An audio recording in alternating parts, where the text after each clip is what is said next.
अब डायरेक्ट कोई आ जाए जो XYZ उसने थोड़ा सा बिजनेस किया, पैसे कमाए और सीधा आ गया इलेक्शन लड़ने, उसमें और एक ग्रूम्ड पॉलिटिशियन में बहुत फ़र्क होता है। पॉलिटिकल अवेयरनेस होना और पॉलिटिकली ग्रूम्ड होना दोनों डिफरेंट चीज़ें हैं। आजकल एक मुतवासिर तबका है, उन्होंने तो अपनी रेड लाइंस बना ली है ना, महज सिर्फ अगले की झूठी कहानियों पे, झूठे नैरेटिव के ऊपर या स्टंटबाजी के ऊपर जो है ना, वो हम पीछे चलना शुरू कर देते हैं। और अक्सर हमारे में होता था कि जी दादे नाने जो थे ना, पार्टीशन की स्टोरियाँ सुनाते थे। हमने बांग्लादेश के अंदर कांटेक्ट किया तो मेरा नहीं ख्याल था कि इतना कोई अच्छा रिस्पांस हम लोगों को मिलेगा। तो ये देश की बात इतने से बच्चे के माइंड में किसने डाली? जो हमारा बहुत ही मेहरबान हमसाया मुल्क है इंडिया, बाकायदा एनिमेशंस और डिफरेंट तरह से जो है ना प्रोपगेशन कर रहा है। ये BSF वालों ने उस बच्ची को गोलियां मार के बॉर्डर की तार के ऊपर लटका दिया। 3 घंटे वो बच्ची जिंदा रही। With new episode with new personality TSR के एक और एपिसोड में आप सबको वेलकम कहते हैं। मैं हूं आपकी होस्ट रुशना ज़मीर और आज हमने सोचा कि क्यों ना ज़रा हट के एक टॉपिक के ऊपर बात की जाए। और जब मैंने एक प्रोफाइल देखी तो मेरा दिल किया कि क्यों ना मैं इनसे बात करूं और आपके लिए भी इनका जो एजेंडा है या जो इनके प्लान्स हैं, जो इनके गोल्स हैं, वो आपके लिए भी लेके आऊँ और आपको भी बताऊँ कि हमारी यूथ जो है वो कितनी एक्टिव है पाकिस्तान का इमेज बेहतर बनाने में, पाकिस्तान को आगे ले जाने में। और स्पेसिफिकली अगर मैं बोलूँ तो हमसाये ममालिक जितने भी हैं हमारे, उनके साथ पाकिस्तान के टर्म्स बेहतर बनाने में। हम बात करें आज जिस पर्सनैलिटी की आज हमारे साथ स्टूडियो में मौजूद हैं, उनका नाम है जी कामरान सईद उस्मानी और ये हैं president Pakistan youth Pakistan Muslim league के। सर कैसे हैं आप? अल्हम्दुलिल्लाह, आप कैसी हैं? सबसे पहले तो बहुत शुक्रिया हमें वक्त देने का और मैं बिल्कुल ठीक ठाक हूँ। सर मुझे बताइएगा कि प्रेसिडेंट पाकिस्तान यूथ हैं आप, तो यूथ के लिए ही स्पेसिफिकली काम कर रहे हैं या कुछ और चीज़ें हैं जिनके ऊपर आपकी वर्किंग चल रही है? हम लोगों ने बहुत से यूथ एम्पावरमेंट प्रोजेक्ट्स किए पाकिस्तान के अंदर, जो पॉलिटिकल भी थे, सोशल भी थे। उसके अलावा काफ़ी सारे आप कह लें जो सोशल कॉजेज़ थे जो एक माशरे को प्रोपगेशंस के थ्रू इफ़ेक्ट कर सकते थे, उनको हम लोगों ने एड्रेस किया।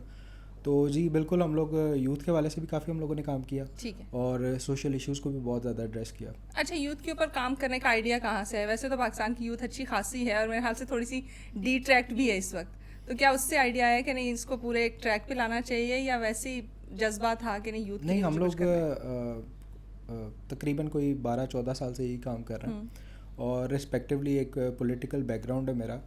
तो मैं ख़ुद भी पॉलिटिशियन हूँ, तो ज़ाहिर है रिस्पेक्टिवली आप विद टाइम जो है वो स्टेप बाय स्टेप चीज़ों को लेके चलते हैं।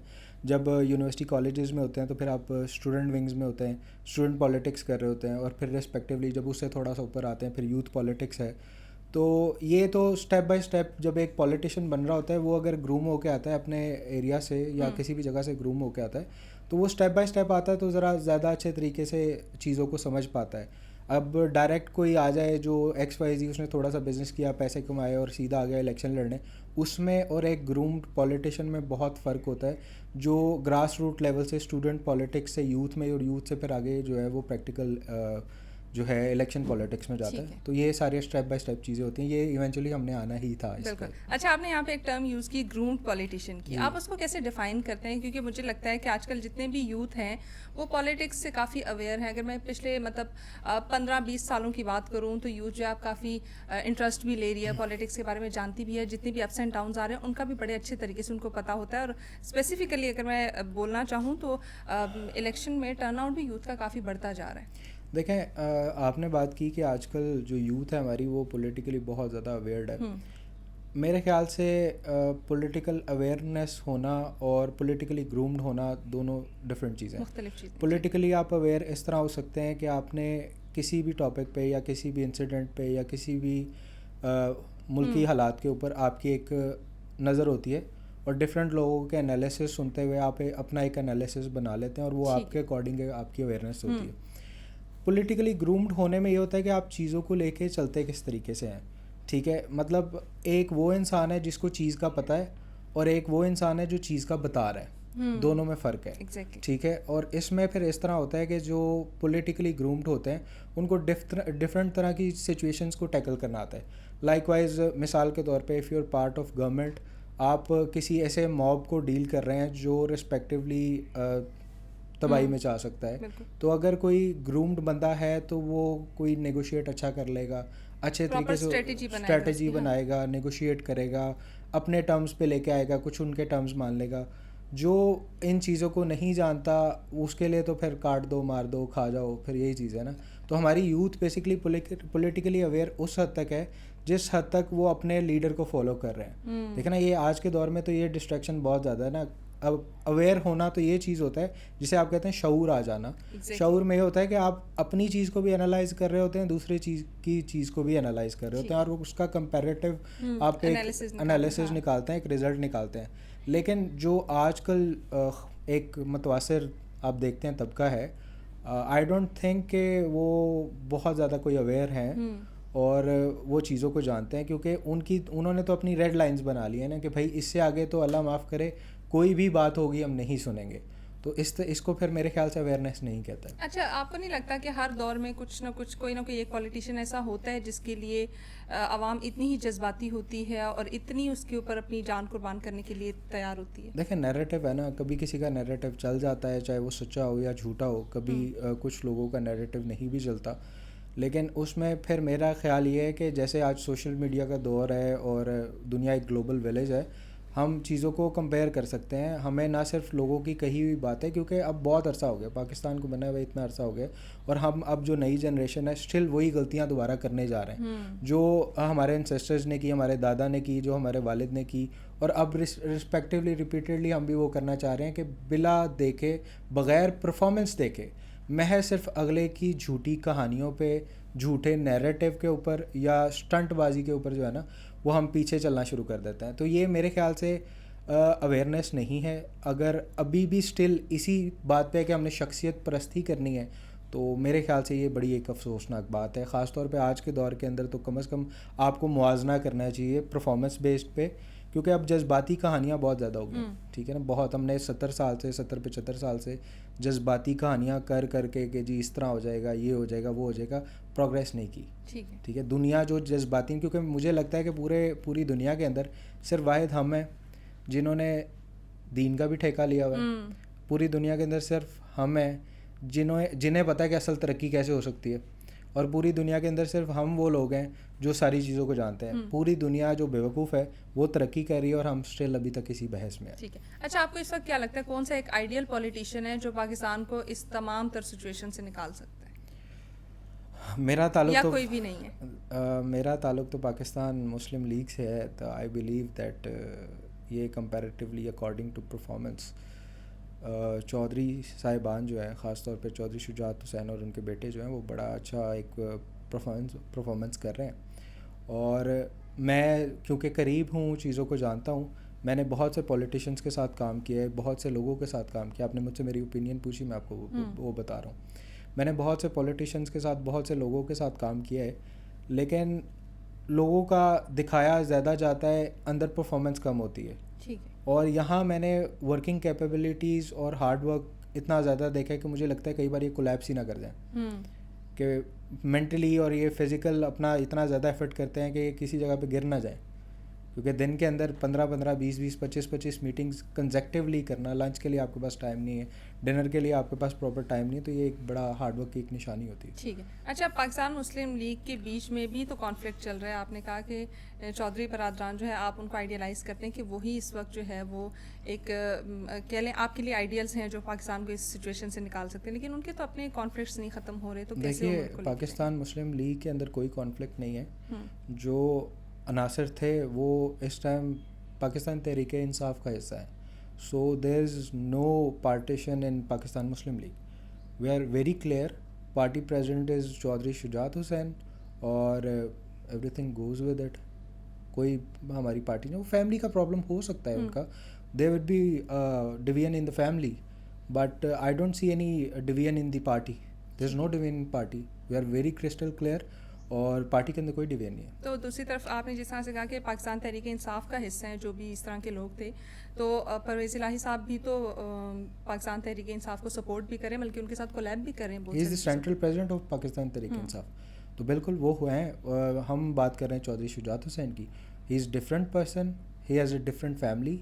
परवेज़ इलाही साहब इज़ अ डिफरेंट पर्सन, उनकी अलग family. He is part of PTI, he is not part of Pakistan Muslim League. ठीक है। वेल, आगे बढ़ते हैं और मैं थोड़ी देर पहले का जिक्र करूंगी कि मैं आपके ऑफिस में गई तो वहाँ पे मुझे 3 झंडे नज़र आए और एक झंडे को देख के मैं थोड़ी सी शॉक्ड भी हुई और मुझे तजस्सुस भी हुआ कि ये झंडा यहाँ पे क्यों है, और वो था बांग्लादेश का झंडा। तो उसकी क्या लॉजिक है, उसकी क्या रीज़न है कि आपके दफ्तर में नुमायां तौर पे बांग्लादेश का झंडा भी है? अच्छा, बांग्लादेश एक ऐसा आप कह लें नाम है जो ख़ास तौर पे जो पाकिस्तानी यूथ है ना, इनके जो 90s के बच्चे हैं साल के तौर पे, जो अब जिनकी एज होगी 30+ या फिर कोई 25+ होगा, बिल्कुल। इन बच्चों के लिए ये नाम जो है ना, ये कोई नया नाम नहीं है, बेशक। क्योंकि अब जो जनरेशन आ रही है उन्हें तो खैर आइडिया नहीं है, लेकिन हम वो जनरेशन है जो अपने दादों के साथ, अपने क्या कहते हैं वालदैन के साथ बैठते थे, और अक्सर हमारे में होता था कि जी दादे नाने जो थे ना, हम लोगों को बिठा के पार्टीशन की स्टोरियाँ सुनाते थे Exactly. कि बच्चे ये मेरे वालिद साहब या मैं खुद आ गया, मैं अपने रिश्तेदारों को छोड़ आया, या मैं अपनी ज़मीनें इतनी इंडिया में छोड़ आया, वो सारा ये हमारी आप कह लें ब्रॉटअप का हिस्सा रहा है।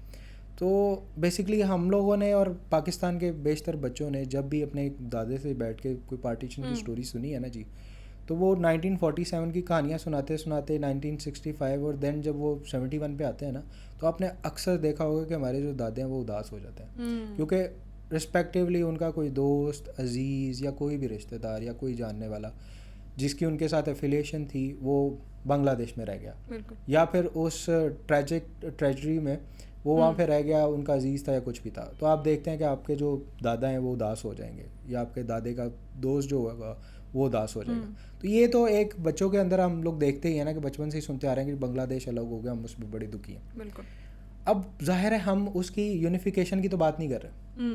हमने इस कैंपेन को जब सोचा ना, हमने जब ये सोचा कि यार हम लोग हालात को जब नॉर्मलाइज करने की बात करते हैं, हम देखते हैं कि हमारे बुज़ुर्ग और हम लोगों के अंदर एक सेंटिमेंट है बांग्लादेश के लिए, तो फिर क्या कहते हैं, जाहिर है उधर भी होगा। हमने बांग्लादेश के अंदर कांटेक्ट किया, तो मेरा नहीं ख्याल था कि इतना कोई अच्छा रिस्पांस हम लोगों को मिलेगा, लेकिन बांग्लादेश से हमें बहुत अच्छा रिस्पांस मिला। वहाँ से लोगों ने हमसे कांटेक्ट किया। मैं जाहिर है सेंट्रल यूथ प्रेसिडेंट था, तो मैंने कहा यार देखो वो भी चाहते हैं, हम भी चाहते हैं, हम कोई रीयूनिफिकेशन की बात नहीं कर रहे कि दोबारा आके मर्ज हो जाएं। ठीक है। मसला ये है कि जब हमारे तुर्की के साथ, सऊदीया के साथ, डिफरेंट इस्लामी ममालिक के साथ हालात जो हैं वो बिल्कुल नॉर्मलाइज हैं, तो फिर क्यों हम बांग्लादेश के साथ भी नॉर्मलाइज नहीं कर सकते? ठीक है ना। अब मुझे ये चीज़ क्यों फील होती है कि हमारे बांग्लादेश के साथ नॉर्मलाइज नहीं थे। मैं बेसिकली कोई आज से कोई 7-8 साल पहले जी उम्र पे गया, वहाँ पे एक छोटा सा बंगाली बच्चा था, वहाँ की जो लोकल जनरल स्टोर होता है उसको बकाला कहते हैं। ठीक है। तो बकाले से हम लोग निकल रहे थे, उस बच्चे को गलती से मुझे धक्का लग गया। उस बच्चे ने मुझे धक्का दे के कहा कि ये तुम्हारा देश नहीं है, तुम अपने देश में जाओ, तुम ये मत समझो कि ये तुम्हारा देश है। अच्छा। और बंगाली लहजा तो पता चल जाता है कि आपको ये बंगाली बच्चा है। तो मुझे उस टाइम नहीं समझ आई कि भाई इतना क्या मसला है भाई, चलो ठीक है धक्का लग गया, वी आर इन सऊदीया। तो ये देश की बात इतने से बच्चे के माइंड में किसने डाली? हम लोगों ने जब अपने ऑन पे अब रिसेंटली ये बांग्लादेश कैंपेन आज से तो कोई 2-2.5 साल पहले शुरू की, तो मैंने इस चीज़ को एनालाइज़ किया कि ख़ास तौर पे जो हमारा बहुत ही मेहरबान हमसाया मुल्क है इंडिया, बाकायदा एनिमेशंस और डिफरेंट तरह से जो है ना प्रोपगेशन कर रहा है। अच्छा। और एनिमेशंस दिखाई जा रही हैं, ठीक है 71 की जो भी हुई मैं उसकी बात नहीं करता, लेकिन एक प्रॉपर नैरेटिव बिल्डिंग हो रही है कि भाई इस तरह हुआ, उस तरह हुआ। अब जो नई जनरेशन है उनकी एक आप कह लें जहन साजी की जा रही है कि जनाब ये पाकिस्तानी जो हैं ये तो कोई जल्लाद किस्म के लोग हैं, ये तो नोगो एरिया है पूरी दुनिया के लिए, और बड़ा ही हमें बैकवर्ड दिखाया जा रहा है कि जनाब हमारे यहाँ कोई बड़े से बड़ा कोई ओहदेदार भी है ना, कोई बड़ा पॉलिटिशियन है, बिजनेसमैन है या आर्मी जनरल है, तो उसकी यहाँ तक दाढ़ी है, मूछ नहीं है, और वो आपस में जनाब जनाब जनाब जनाब मतलब एक बहुत ही बैकवर्ड एरिया की तरह हम लोगों को दिखाया, वो पाकिस्तान दिखाया जा रहा है जो कभी हमने खुद भी नहीं देखा। एग्जैक्टली। तो वो बड़ा जनाब जनाब करके दिखाया जा रहा है। मुझे बड़ी इस पे ना कराहत हुई, क्योंकि मेरी एक पर्सनल वो भी थी वो थी बचपन से कि मैंने इस पे कुछ ना कुछ तो करना है। अब अल्लाह ताला ने जब हम लोगों को पॉलिटिकली थोड़ा स्टेबल किया और हमारे साथ लोग भी थे, फिर हम कुछ ऐसे अलाइंसेस का हिस्सा थे जिसमें बाकी पॉलिटिकल पार्टीज़ जो थी उनकी भी सेंट्रल लीडरशिप जो है वो हमारे साथ बैठ रही थी। तो मैंने फिर दोस्तों से डिस्कस किया कि यार ये एक कैंपेन है, पाकिस्तान बांग्लादेश दोस्ती कैंपेन, हमें इस पर कुछ काम करना चाहिए। उनको आइडिया पसंद आया, हमने ऑल पार्टीज़ कॉन्फ्रेंस बुलाई और हमने एक करारदाद मंजूर की कि हम उसमें बांग्लादेश के जर्नलिस्ट भी थे, सही। वहाँ के पॉलिटिशियंस भी थे, वहाँ की बिजनेस कम्युनिटी भी थी और स्टूडेंट्स भी थे। ठीक है। हमने उनके साथ मिलकर तय किया कि हम अब इस कैंपेन को लेके चलेंगे और इस कैंपेन का पर्पस सिर्फ पाकिस्तान और बांग्लादेश के हालात को नॉर्मलाइज करना है ठीक है। और दूसरा पीपल टू पीपल कम्युनिकेशन जो है वो हमने बढ़ाना है, बायलैटरल टर्म्स जो है उनको बेहतर उनको करना इंक्रीज़ करना है मकसद। ताकि हाँ। वो भी आ सकें और यहाँ वाले भी वहाँ जा सकें और ये जो बीच का क्लैश है ना ये ख़त्म हो सके। 2 जनवरी 2022 को आपने एक कॉन्फ्रेंस की थी जी। उसका क्या मुद्दा था? पहले तो जी हम लोगों ने कर लिया ये ऑल पार्टीज़ कॉन्फ्रेंस, वो फिर जितनी सेंट्रल लीडरशिप थी यूथ की, डिफरेंट पॉलिटिकल और रिलीजियस पार्टीज़ की, वो तो उनसे तो हम लोगों ने करारदाद ले ली। हमने कहा यार देखते हैं पाकिस्तानी अवाम के पास क्या भी चले response जाते हैं। होती है? हाँ। हम लोगों ने फिर लाहौर के अंदर कोई बहुत बड़ा हम लोगों का इज्तिमा था, अवामी इज्तिमा, उनको इकट्ठा किया, वहाँ से ऑनलाइन जूम के थ्रू हम लोगों ने बंगालियों को ले लिया और वो अवामी इज्तिमा था। अल्लाह का शुक्र है उसमें तादाद भी हमारी बहुत बड़ी थी और पाकिस्तानी अवाम ने पाकिस्तान के झंडे के साथ बांग्लादेश के झंडे को जिस तरह लहराया है, वो बंगाली आज भी देखते हैं उन वीडियोज़ को, तो आप यकीन माने मेरे पास अभी पिछले दिन आया हुआ था, काफ़ी बड़े सीनियर जर्नलिस्ट थे बांग्लादेश से, ठीक है। और उन्होंने जब वो वीडियोस देखी, उन्होंने फ्लैग देखा नीचे बांग्लादेश का और वो उनकी आंखों में आंसू थे और दे वर वेरी हैप्पी कि जो भी है एटलीस्ट हमें चीज़ों को, डिफरेंसेस को भुला के इन चीज़ों को आगे लेके अच्छा, चलना वहाँ से चाहिए। भी आपको बड़ा पॉजिटिव बहुत पॉजिटिव रिस्पॉन्स है। अच्छा, आपने एक चैनल भी बनाया वाइट न्यूज़ बंगला के नाम से, जी उसका क्या बेसिक एम था या किस पर्पस के लिए वो बनाया? देखें, वाइट न्यूज़ बंगला स्टार्ट में हम लोगों का ये था कि यार हम लोग खुद की जो कॉन्फ्रेंसेस कर रहे हैं ना उनको उस पर अपलोड करें और ख़ास तौर पे जो बंगला के लोग हैं ना उसको बराह रास्त देख सकें। ठीक है। फिर टाइम टू टाइम हम लोगों ने जब उस पर रिस्पॉन्स देखा ना, जितना ज़बरदस्त हमें रिस्पॉन्स आया वाइट न्यूज़ बंगला के ऊपर और जिस तरह से हज़ारों लाखों की तादाद में, क्योंकि कलेक्टिवली जब हमने वो कॉन्फ्रेंसेस की थी तो फेसबुक, यूट्यूब, व्हाट्सएप, ये टिकटॉक और बाकी सारे मिला के ना इंस्टाग्राम, हमारे कलेक्टिवली कोई 127 मिलियन व्यूज़ थे। 127 मिलियन व्यूज़ और वो 127 मिलियन व्यूज़ मेरे ख्याल से वो सारे ही बांग्लादेश से थे। अच्छा। वो सारे ही बांग्लादेश से थे और इवन मुझे तो बांग्लादेश से लोग मैसेज करना शुरू कर दिया था कि आप बांग्लादेश आ जाएं। कुछ के मैसेज आते थे आके इधर शादी कर लें, कुछ कहते थे आके यहाँ इलेक्शन लड़ लें। सोचा फिर आपने इन सब बातों पे? नहीं जी, इतनी हमारे में ज़रूरत नहीं है। हालात उनके साथ ठीक करते करते हम अपने हालात ख़राब नहीं कर सकते ना। ठीक है। तो वो भी हमने बॉर्डर लाइन बनी हुई है, वो हमारी रेड लाइन है। रेड लाइन है आपकी। वो हमारी रेड लाइन है। अच्छा, उसके बाद कोई ऐसा रिस्पांस मिला कि आप आए यहाँ पे हमारे लोगों के साथ कोलैबोरेट करें या ट्रेड स्टार्ट करें? बहुत ज़्यादा। मैं पहले आपको वाइट न्यूज़ बंगला को बता दूँ, तो जब हमें रिस्पांस बहुत ज़्यादा आया फिर उस पर हमने ये सोचा कि हम जो पाकिस्तानी ड्रामाज हैं उनको ट्रांसलेट करें बंगाली के अंदर, अच्छा। बंगाली लैंग्वेज के अंदर और वहाँ पे नशर करें ताकि पाकिस्तान का एक कल्चर एक्चुअल ये जो जनाब ये चल रहा है ना, ये चीज़ ख़त्म हो वो और स्टीरियोटाइप को हम लोग ब्रेक करें और वहाँ पे उन्हें एक्चुअल पता चले कि पाकिस्तान कितना ज़्यादा ग्रूम्ड है। सही। ठीक है, वो पता तो है उन्हें ऑलरेडी, लेकिन जाहिर है जो नैरेटिव बिल्डिंग की जा रही होती है हमने भी तो एक कोई काउंटर नैरेटिव देना है ना। मेरा ही अपना ज़ाती ये ख्याल था कि हमें कोई काउंटर नैरेटिव देना चाहिए, तो फिर हमने रिस्पेक्टिवली जी उस पर किया। अभी हमारी इस पर वर्किंग जारी है। इवन हमारी बांग्लादेश के जो एंकर्स थे उनसे बात हुई, उन्होंने कहा अगर आप पाकिस्तानी ड्रामाज को बंगाली लैंग्वेज के अंदर कन्वर्ट करके वहाँ पे प्रेजेंट करेंगे तो हम फिर बंगाली ड्रामों को उर्दू में कन्वर्ट करके डबिंग करके उसको फिर पाकिस्तान। ठीक है, मतलब ये दोनों साइड्स पे चल रहा है, बांग्लादेश में भी चल रहा है और यहाँ पे भी चल रहा है, म्यूचुअल उस पे। और वहाँ की कोई आपके साथ प्रोडक्शन हाउसेज या इस तरह से वो भी इन्वॉल्व हैं या नहीं? ये सिर्फ आपका सोल प्रोजेक्ट? नहीं, ये मेरा अब मेरी ज़ात की हद तक नहीं है। ये माशाल्लाह एक बहुत बड़ा प्रोजेक्ट है और स्टार्ट में तो ये आप कह लें हमारा आइडिया ज़रूर था, लेकिन अब इसके अंदर मैं जहाँ तक देख रहा हूँ ना कि मेरे से भी ज़्यादा 200% जो एफिशिएंसी और एक्टिविटी है वो बंगालियों की तरफ से। उनके ग्रुप्स आ रहे हैं, उनके क्या कहते हैं ख़ास तौर पे कि ये सीनियर एंकर्स आ रहे हैं, उनके जजेस आ रहे हैं, उनके जनाब ये यंगस्टर्स कॉलेजेस यूनिवर्सिटीज़ के बच्चे जो हैं वो बजाय गोवा जाने के इंडिया या फिर मनाली जाने के वो जनाब हमारे नॉर्थन एरियाज़ में आ रहे हैं। वो आपको कागान में, नारान में अक्सर आपको बंगाली फिरते नजर आएंगे। पिछले दिनों मैं देख रही थी एक बंगाली फीमेल वो थी एडवेंचर करने के लिए आई हुई थी, बाइकर थी। हाँ बिल्कुल, उनके ऊपर काफ़ी फिर व्लॉगर्स ने जो है वो वीडियोस वगैरह, वो अभी भी इधर ही हैं। अच्छा, अब हाँ वो हमारे साथ कोलैबोरेट कर रही हैं और उनके थ्रू भी काफ़ी सारे जो ग्रुप्स हैं और वो चीज़ें जो है वो यहाँ पे दैट्स ग्रेट। अच्छा, मुझे ये बताएं कि जब ये वाइट न्यूज़ बंगला आपने लॉन्च किया, इसके बाद डेफिनेटली आप एक पॉलिटिशियन भी हैं, तो क्या ये ऑफर आई कि आप वहाँ पे भी आके कॉन्फ्रेंसेस करें और इसी तरीके से अपनी कैंपेन को चलाएं और वहाँ से भी इलेक्शन लड़ें? नहीं, इलेक्शन तो खैर हम नहीं वहाँ से लड़ सकते। ऑफर्स थी, मतलब लोगों ने बड़ा बड़ा कहा कि जी हम बड़ा पसंद करते हैं, आप आ जाएं, हम आपको यहाँ पे वोट देंगे, और कुछ प्रपोजल्स वगैरह भी थे। वो तो खैर आपको पता है, सारा सोशल मीडिया पे सब कुछ ही चलता रहता है, है। सब कुछ चलता रहता है। तो वो चीज़ चली, लेकिन हमें बहुत से फोरम्स हमारे साथ इन कांटेक्ट हैं, पॉलिटिकल फोरम्स, जो हम लोग इन फ्यूचर प्लान कर रहे हैं, और वो लोग ये चाहते थे कि हम लोग बांग्लादेश में आएँ और ये कॉन्फ्रेंसेस बांग्लादेश में करें। ठीक है। तो इन फ्यूचर हमारा प्लान है। आपको पता है फिर पाकिस्तान में इलेक्शंस थे, पॉलिटिकल अनसर्टेनिटी थी, हम लोग अपने एजेंडाज पे कुछ काम कर रहे थे, हम जा नहीं सके, लेकिन इन वेरी नियर फ्यूचर हम उस पर जाएंगे और काम करेंगे। इन चीज़ों को आप स्ट्रीमलाइन करेंगे और प्लान करेंगे इंशाल्लाह। अच्छा, ठीक है। अच्छा कामरान साहब, एक ये होता है कि जब दो ममालिक आपस में कोलैबोरेट कर रहे होते हैं या अपनी टर्म्स को बेहतर करना चाह रहे होते हैं, तो तीसरा एक मुल्क ऐसा ज़रूर होता है बीच में जो चीज़ों को ख़राब भी करना चाह रहा होता है। जैसे आपने पहले भी जिक्र किया कि पाकिस्तान और बांग्लादेश के टर्म्स जब बेहतर हो रहे थे तो इंडिया बीच में ऐसे था जो कि एक स्टीरियोटाइप बिल्ड कर रहा था या नैरेटिव बिल्ड कर रहा था कि नहीं, यहाँ की जो दोनों साइड्स की जो चीज़ें हैं वो मुख्तलिफ तरीके से दिखाई जाती, पाकिस्तान को मुख्तलिफ और बांग्लादेश को मुख्तलिफ। अभी भी वो ये समझते हैं कि आप जो है वो यूनिफिकेशन की बात कर रहे हैं, आप टर्म्स को बेहतर करने के लिए ये सब नहीं कर रहे, आप चाह रहे हैं कि ईस्ट पाकिस्तान और वेस्ट पाकिस्तान दोबारा से एक हो जाए, क्या ऐसी बात है? अच्छा, मैं आपको इसमें एक चीज़ क्लियर कर दूं कि बंगालियों को पता है कि हम यूनिफिकेशन की बात नहीं कर रहे। ठीक है। ये एक नैरेटिव बिल्ड करने की कोशिश कर रहे हैं, ख़ास तौर पे इंडिया।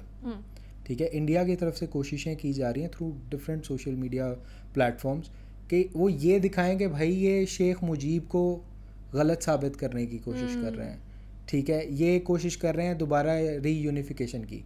हमने हर अपनी कॉन्फ्रेंस के अंदर हर जगह पे जहाँ हम खड़े हुए, हमने कहा जहाँ हम कहते हैं पाकिस्तान जिंदाबाद, वहाँ पे हम कहते हैं Joy Bangla. It means the same, it means the same. तो हम वहाँ पे सेम बात करते हैं, हम कतन यूनिफिकेशन की बात नहीं कर रहे। और मैंने एक चीज़ क्रिस्टल क्लियर की कि भाई मसला ये है कि हमारे लिए शेख मुजीबुर रहमान साहब उतने ही बड़े हीरो हैं पाकिस्तान के अंदर जितने हम पाकिस्तान के अंदर बाकी उस टाइम के लीडर्स को प्रेज करते हैं। शेख मुजीबुर रहमान हमारे लिए उतने ही रिस्पेक्टेबल हैं। पाकिस्तान के अंदर बिल्कुल किसी किस्म की कोई नफरत नहीं है शेख मुजीबुर रहमान के लिए। इवन हम उनको बिल्कुल बड़े अच्छे तरीके से प्रेज करते हैं। तो ये बिल्कुल कतन उनकी तरफ से प्रोपोगेट किया गया, लेकिन बंगाली अवाम ने उसको बिल्कुल रिजेक्ट किया, उन्होंने नहीं किया। इवन इंडिया से ख़ास तौर पे जो है वो बांग्लादेश के अंदर इस टाइम पे सबसे ज़्यादा जो प्रॉब्लम क्रिएट हो रही है जो क्योस है वो इंडिया की तरफ से है। क्योंकि आप देखते हैं कि जो बॉर्डर एरियाज़ हैं बांग्लादेश और इंडिया के, वहाँ पे बीएसएफ रोज़ बांग्ला साइड पे आके लोगों को मारती है। मतलब आप अंदाज़ा कीजिए, पिछले दिनों एक बहुत बड़ा अफसोसनाक वाक़या था। बांग्लादेश की एक खातून थी, दिल्ली में काम करती थी, बड़ी छोटी सी बच्ची। अच्छा। उसका नाम था फैलानी खातून। अपने वालिद के साथ वो आ रही थी दिल्ली से इधर बॉर्डर क्रॉस करके। वहाँ कोई भगदड़ मची, किसी बात पे कोई ड्रामा हो गया, क्या हुआ, ये बीएसएफ वालों ने उस बच्ची को गोलियां मारी, गोलियां मार के बॉर्डर की तार के ऊपर लटका दिया। 3 घंटे वो बच्ची जिंदा रही। 3 घंटे ना उसके वालिद को, ना उधर से किसी को, ना इधर से किसी को, उस बच्ची को पानी नहीं किसी ने पीने दिया। 3 घंटे गोलियां मार के आपने बॉर्डर की उस पर लटका के रखा और वो बच्ची उधर ही शहीद हो गई। तो ये कितनी बड़ी ज़्यादती है। ये चीज़ें अपनी इन हरकतों को कवर करने के लिए ना फिर पाकिस्तान पे मलबा डालने की कोशिश, इंसानियत से के भी निचले दर्जे देख लेना क्या होगा। आप 3 घंटे, आपको पता है आपका अपना बच्चा जो है वो लटका हुआ है, छोटा सा बच्चा, और आपको जाने ही नहीं दिया जा रहा। आपको तो बांध के बैठाया हुआ है, बाकी जो दूसरी साइड के लोग हैं जब करीब आते हैं उन्हें गोलियां मारते हैं कि चलो पीछे हो जाओ। मतलब आप इबरत दिखा रहे हैं कि भाई ये हम तुम्हारे साथ जब दिल करे। और इंडिया की बहुत सारी जो जितने भी मुस्लिम्स हैं वहाँ पे, उनके साथ भी यही सारी चीज़ें देखिए, मुस्लिम्स हैं वहाँ पे, चलें मुस्लिम्स को तो वो ये समझते हैं ना कि ये दुश्मन है, माइनॉरिटीज़ जितनी भी जी। अपने उनके अंदर जो सूरत हाल है वो आप देखते हैं। जो दलित्स हैं उनके साथ क्या किया जाता है। मंदिर में घुस जाए तो वो पूरी फैमिली मार देंगे। चलें, गाय का तो समझ आ गया ना, उनका रिलीजियस वो क्या कहते हैं, एक है कि भाई गाय माता है, माँ को ज़िबा नहीं करने देंगे। भाई दलित चला गया अंदर मंदिर में, बाहर निकलेगा पहले तो मंदिर साफ, उसके बाद उसकी पूरी फैमिली को मार देंगे। तो वो तो आप मेरे ख्याल से तो इंडिया एज नेशन जो है ना वो एक बहुत एक्सट्रीमिस्ट और एक बहुत ही बेहुदा किस्म की स्टेट है, जिनके अंदर कोई एथिक्स, कोई मॉरल, कोई किसी किस्म की कोई चीज़ रह नहीं गई। उनकी तो खैर अब हम बात भी क्या करें। जो एक्सट्रीमिस्ट अप्रोच है वो एक्सट्रीम कर गई, एंड कर गई। ठीक है। अच्छा, लास्टली मैं ये पूछना चाहूँगी कि आपने जितनी भी एफर्ट्स की हैं उसके बाद क्या कोई बेहतरी नज़र आ रही है? क्योंकि पब्लिक रिस्पांस तो बहुत अच्छा मिला है आपको, जी। जितने भी यंगस्टर्स हैं या जो वहाँ की पब्लिक है वो बड़ा पॉजिटिव रिस्पांस दे रही है, पाकिस्तान से भी पॉजिटिव रिस्पांस है। क्या दोनों गवर्नमेंट्स कोलैबोरेट कर रही हैं ट्रेड के लिए, या इस तरह के कोई भी प्लान्स बन रहे हैं कि दोनों ममालिक के बीच में ताल्लुकात मज़ीद जी बेहतर हो बिल्कुल, सकें? इसी तरह ही है। मैंने आपको जैसे पहले वो बच्चे की बात सुनाई थी कि जाओ अपने देश, उसके बाद फिर हमें बच्चों ने आगे बड़ा प्रेज़ किया कि जी पाकिस्तान हम देखना चाहते हैं। ये एक बात है टूरिज़म पॉइंट से, पीपल टू पीपल कम्युनिकेशन। दूसरी बात, आपके जो पाकिस्तान के टॉप ब्रांड्स थे, क्लोथिंग ब्रांड्स, अच्छा। वो अब मैं नाम नहीं खैर आपके पॉडकास्ट में लेता, आप बांग्लादेश में जाएं आपको ऐसे लगेगा ये लाहौर का एमएम रोड है। अच्छा। सारे पाकिस्तानी ब्रांड्स मौजूद हैं वहाँ के। जो टेक्सटाइल और क्लोथिंग है, आपको पाकिस्तान के अंदर बांग्लादेश की क्लोथिंग बहुत इजी अवेलेबल मिलती है। पाकिस्तान के अंदर बहुत सारा उनका कपड़ा भी आ रहा है और वो बंगाली डिफरेंट तरह की चीज़ें ला रहे हैं जो वहाँ पे प्रोड्यूस की जाती हैं ख़ास तौर पे। तो मैं देख रहा हूँ कि ट्रेड के अंदर तो एक बड़ा इंक्रीज़ हुआ है और लोग अब बड़ा कॉन्फिडेंट हो गए। लोगों को अब किसी किस्म का ख़तरा नहीं महसूस होता। पाकिस्तानी लोग भी ख़तरा महसूस करते थे कि यार बांग्लादेश जाएंगे, कोई पता नहीं क्या करेंगे ये लोग और क्या होगा क्या नहीं। लेकिन अब अल्लाह का शुक्र है बहुत हालात नॉर्मलाइज हैं, लोग ट्रैवल कर रहे हैं, आ रहे हैं जा रहे हैं। पहले वीज़ाज़ में इतनी ज़्यादा प्रॉब्लम थी, इस साइड से भी उस साइड से भी।